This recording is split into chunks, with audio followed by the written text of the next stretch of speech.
ఇప్పుడు మనం breaking news చూస్తున్నాం. ఆంధ్రప్రదేశ్ రాజకీయాలు బెంగళూరుకు చేరాయి. యహలంక ప్యాలెస్ వేదికగా జగన్ రాజకీయం చేయాలని డిసైడ్ అయ్యారు. 10 ఏళ్ల తర్వాత జగన్ యలహంక ప్యాలెస్కు వెళ్లారు. తాడేపల్లి నివాసంలో ఎవరిని కలిసినా ఇంటెలిజెన్స్ ద్వారా ప్రభుత్వానికి తెలుస్తుంది అనే కారణంతో మకాం బెంగళూరుకి షిఫ్ట్ చేశారని తెలుస్తోంది. అక్కడి నుంచే ఇకపై రాజకీయ పావులు కదపాలని నిర్ణయించుకున్నారు. అందులో భాగంగానే ముఖ్య నేతలను బెంగళూరుకు రావాలని ఆదేశించారు.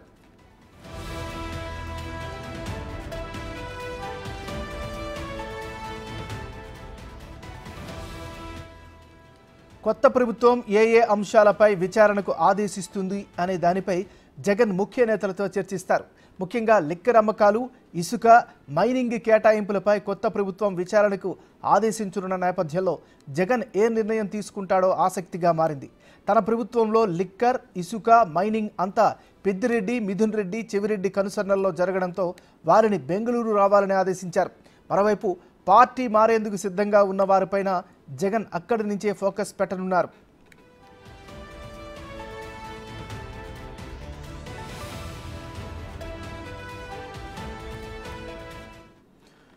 మనం బ్రేకింగ్ న్యూస్ చూస్తున్నాం. ఏపీ పాలిటిక్స్ బెంగళూరుకి చేరాయి. యలహంక ప్యాలెస్ వేదికగా జగన్ రాజకీయం చేయాలని డిసైడ్ అయ్యారు. 10 ఏళ్ల తర్వాత జగన్ యలహంక ప్యాలెస్కు వెళ్లారు.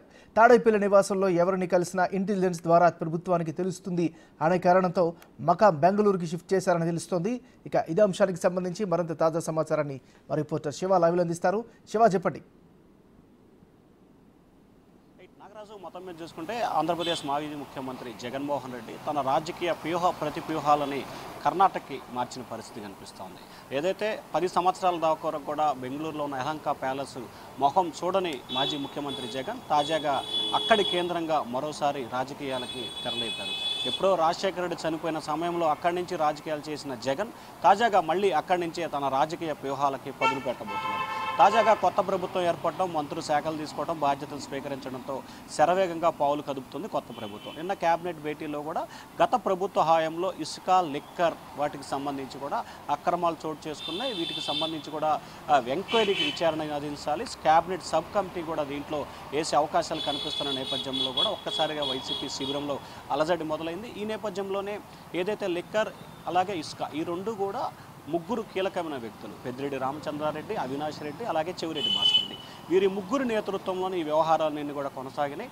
దేశవ్యాప్తంగా డిజిటల్ పేమెంట్స్ కొనసాగినా కానీ ఆంధ్రప్రదేశ్లో లిక్కర్కి సంబంధించి మాత్రం ఎక్కడా కూడా డిజిటల్ పేమెంట్స్ కొనలేకపోతే కేవలం బీజేపీ చీఫ్ పురంధేశ్వరి అనేక సందర్భాల్లో ఫిర్యాదు చేస్తే చివరి 3 నుంచి 6 నెలల లోపు మాత్రమే వీటిని కొనసాగించారు. దాంతోపాటుగా గత ప్రభుత్వ హయాంలో జరిగిన అక్రమాలు, ఇసుక, మద్యంపై సిబిఐ విచారణ నిర్వహించాలని చెప్పి కూడా ఆంధ్రప్రదేశ్ బీజేపీ చీఫ్ పురంధేశ్వరి చంద్రబాబుని స్వయంగా కోరి లేఖ రాయటం, అలాగే ట్విట్టర్ వేదికగా కూడా ఆమె మరోసారి చంద్రబాబుకి సూచన కూడా చేసింది. సో ఈ నేపథ్యంలో ఒక్కసారిగా జగన్మోహన్ రెడ్డితో పాటు ఆ పార్టీ కీలకమైన నేతల్లో ఒక అలజడి, ఆందోళన మొదలైంది. ఈ నేపథ్యంలో ఏ రకంగా ముందుకెళ్ళాలి, ఏ రకంగా దాన్ని ఎదుర్కోవాలనే దానికి సంబంధించి కూడా కొంతమంది కీలకమైన నేతలను 6 నుంచి 8 మందిని ఎవరైతే గత ప్రభుత్వంలో అన్ని తామై చక్రం తిప్పారో రాయలసీమకు సంబంధించిన వ్యక్తుల్ని జగన్మోహన్ రెడ్డి బెంగళూరు రావాలని పిలిచారు. వారు ఈరోజు సాయంకాలానికి అక్కడ చేరుకునే అవకాశాలు కనిపిస్తున్నాయి. అక్కడ ఆయనకు సంబంధించిన కీలకమైన సమావేశాలు నిర్వహిస్తారు. ఈ సమావేశంలో ఏ రకంగా ఈ కేసులను ఎదుర్కోవాలి, రెండో దానికి సంబంధించి కూడా పార్టీ నుంచి ఎవరెవరు బయటికి వెళ్ళబోతున్నారు. ప్రధానంగా చూసుకుంటే 4 ఎంపీలు ఉన్న ఆ పార్టీకి, అలాగే 11 మంది ఎమ్మెల్యేలు ఉన్నారు. వీటిలో ఈ 15 మందిలో కొంతమంది బీజేపీ వైపు, మరికొంతమంది టీడీపీ వైపు, మరికొంతమంది జనసేన వైపు వెళ్తున్నారని చెప్పి విస్తృతంగా ప్రచారం జరగటం, అలాగే జగన్మోహన్ రెడ్డి నిర్వహించిన అనేక సమావేశాలు, అంటే ఓటమి తర్వాత నిర్వహించిన అనేక సమావేశాల్లో కొంతమంది ఎమ్మెల్యేలు, ఎంపీలు డుమ్మా కొట్టడం, అలాగే ఓటమి తర్వాత ఎవరైతే కీలకమైన నేతలు, సొంత నేతలుగా భావించే నేతలు ఎవరైతే ఉన్నారో వారంతా కూడా జగన్పై తీవ్రస్థాయిలో విమర్శల వర్షాన్ని గుప్పించడం నేపథ్యంలో కూడా ఏ రకంగా ముందుకెళ్ళాలి అనే దానికి సంబంధించి కూడా బెంగళూరు కేంద్రంగా కూడా జగన్ రాజకీయాలు చేయబోతున్నారు. వీటన్నిటికీ ఒక ఎత్తు అయితే ముఖ్యంగా లిక్కర్ అలాగే ఇసుకకు సంబంధించి మాత్రమే కీలకమైన సమావేశం జరగబోతోంది. ఈ లిక్కర్ అలాగే ఇసుకు సంబంధించి కూడా ఎవరైతే కీలకమైన వ్యక్తులు ఉన్నారో వారి మధ్య కూడా కొన్ని విభేదాలు వచ్చినట్లు కూడా తెలుస్తోంది. ఆ విభేదాల మూలంగా ఏ రకంగా పరిష్కరించుకోవాలి, వీటిని ఉమ్మడిగా ఏ రకంగా ఎదుర్కోవాలి, అంటే ఒక్కొక్కరిగా విభజించి కనుక ప్రభుత్వం కేసులు నమోదు చేస్తే కొంత ఇబ్బందికర పరిణామం ఏర్పడుతుంది.